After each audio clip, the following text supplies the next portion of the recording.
કોંગ્રેસના ઉમેદવાર ગિનીબેન ઠાકોરે ભાજપ અને ચૌધરી સમાજના લોકો ઉપર કર્યા ગંભીર આક્ષેપ।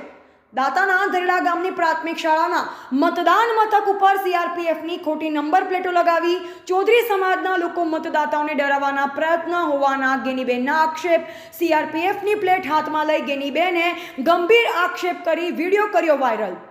પાલનપુરનો ચૌધરી યુવાન મતદારોને દબાવીને ખોટું મતદાન કરવાનો પ્રયાસ કરતો હોવાનો ગિનીબેનના આક્ષેપ। ચૂંટણી પંચ અને જિલ્લા એસપી આ યુવક ઉપર ફરિયાદ નોંધાવે તેવી ગિનીબેને કરી છે માંગ।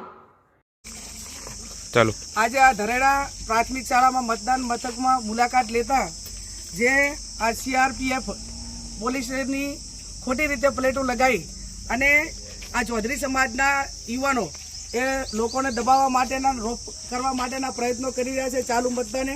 આ હાલ જ આપણે જે આ છોકરો જે સામે ઊભો છે એનું નામ છે પ્રકાશ ચૌધરી પાલનપુરનો, કે પાલનપુરને ના કાંઈ લેવા દેવા નથી, છતાં પણ આ ગામમાં આવીને મતદારોને દબાવી અને વોટિંગ ભાજપમાં કરવા માટે પ્રેરિત કરી રહ્યા છે। અને જિલ્લા પોલીસ વડાને ચૂંટણી પંચને મારી વિનંતી છે કે એમના અમે એફઆઈઆર કરીને કાયદેસરની કાર્યવાહી કરે।